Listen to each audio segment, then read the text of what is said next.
Xudoga shukr, bugun hamma qiladigan ishlarimni qilib bo'ldim. Endi makiyajni o'chirib, kechki ovqatlarimni qilib olishim kerak. Birinchi yuzimni mitsellarka bilan tozalab olaman, keyin penka bilan yuvib chiqaman.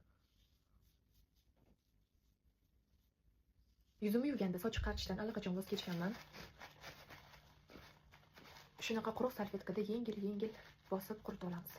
Afsuski, sivritkam уже tugabdi. Oxirgi qolganini ishlatib olaman. Aytgancha bir kundan keyin meni tug'ilgan kunim. Shuning uchun bugun o'zimga uxodviy kosmetikalarni zakaz qildim. Voice brendidan o'zimga kerak bo'lgan kunduzgi va kechqurungi uxod naborlarini zakaz qildim. SPF zakaz qildim, sochimga shampun, konditsioner va masочка zakaz qildim sochga. Afsuski, bular tug'ilgan kunimga ulgurib yetib kela olmaydi. 10-iyun kuni borib olib kelib olaman. To'g'risi, bu brend kosmetikalarni birinchi marta zakaz qilib ko'rishim TikTok, Instagramda juda ham mashhur bo'lgan. Imенно shu Voice maskalari, SPF hammasini ishlatib, sinab ko'rib, sizlar bilan bo'lishaman. Ularni hammasini men Ozondan olaman, chunki O'zbekistonda uzun marketda menimcha yo'q. Yandexda bo'lsa, otasini narxini qo'yib yuborishgan. Oranglarda shu Voice mahsulotlarini ishlatib ko'rganlar bormi? Nima deysizlar, bu brend puliga arziydimi? Rostdan ham shu Instagram, TikTokda vahima qilib tashlashgandagi yaxshi zo'r mahsulotmi?